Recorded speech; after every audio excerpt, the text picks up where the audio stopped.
Hello, this is Rebecca here with Create with Rebecca, and today I'm back with the video to show you how I organized my die cuts. I've been reconfiguring my art slash crafting studio, and so I've been kind of trying to find ways that I can immediately find things instead of constantly digging through things or looking for things or not knowing exactly what I'm looking for. And so I've been trying to come up with different ideas to keep that flow going in here. So I wanted to show you real quick. I order a lot of these die cuts that come in packaging like this, or I order it from, or I pick it up at my local craft stores. Here's another one. And they're basically just die cuts from different companies like Snap. Snap is one of my favorite by Simple Stories because I can purchase these at a Hobby Lobby, and they come in great packages with lots of die cuts and little squares for your scrapbooking or your journaling, or lots of times I'll use it in my planner. So I wanted to figure out a way I can organize these and keep them handy where I can just go immediately and pick through them. And I think I've come up with something that's really working for me right now, so I wanted to share it.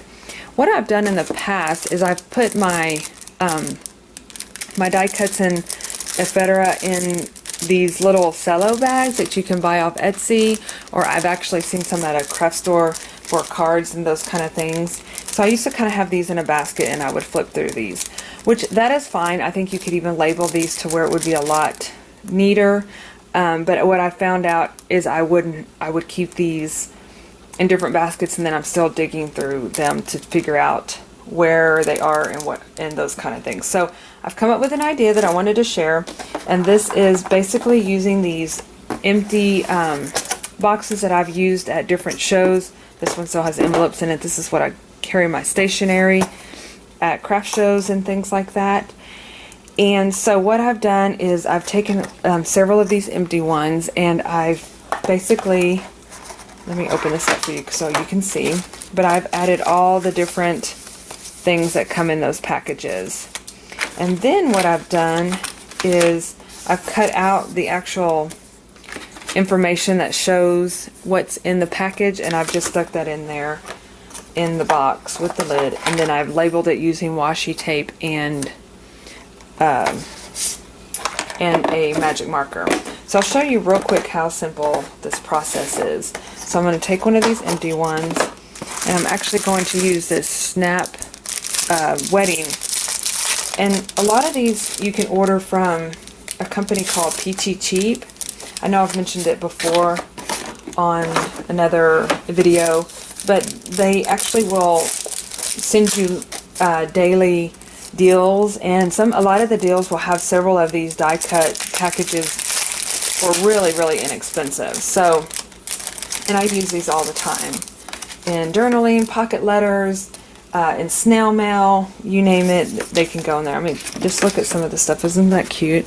And although it says it's wedding, I could just see myself using it on a planner page or in a piece of Happy Mail. So never, just because it says it's for the wedding, it can be used in lots of different ways. Even this little bow tie is really, really cute.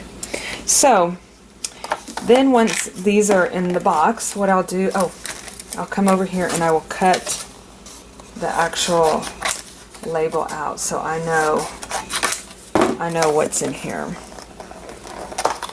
And then I come over here, and I've actually just used plain washi because I wanted something that I could write on and really see.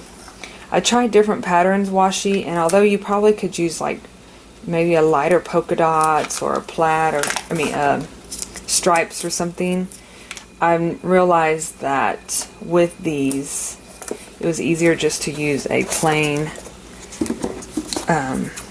light color washi. But really and truly, it's your preference, but that's what works for me. Then once I have the washi in place, I just go through and I name it what it's called. So I would put Snap and then wedding.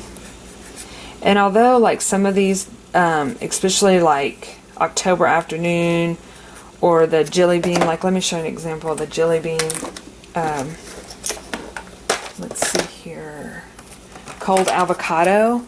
I named it just that, cold avocado, but when you look at it, it's just cute little colors that they made a cute name for. So that's kind of tricky. I still have to kind of pull it off and look around in there, but I put the actual information card up front so I know exactly what's in there, whether instead of having to dig through which is what I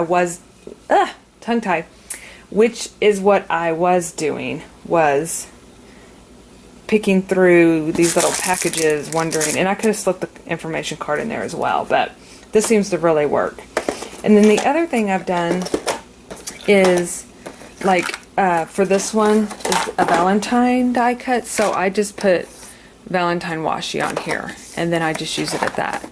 So let me show you how I'm storing these, so you can see how I'm trying to be very organized and very efficient in my crafting world, so I'm not digging around all the time. So I'm going to take the camera up, so I'm going to just hang tight here, and I'm going to show you.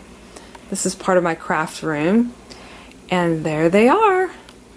And then that way, when I come over here, and most of the time I will know, like, these are actually letters, but I will also know, okay, so like I know the October Afternoon Farmers Market and Farm Girl and the Snap Life document. This is one of my favorites to use in my journaling and in my planner. So that's me. That's how I'm organizing my die cuts, and it really is working for me.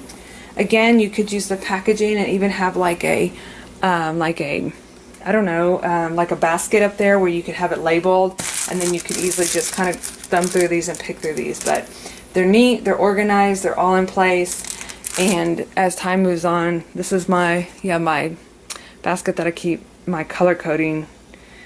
It's all filled with ribbon, but I could always move those down and then fill that up. So that's really seems to be working for me. Alright, well, thanks for watching, and I will see you in my next video.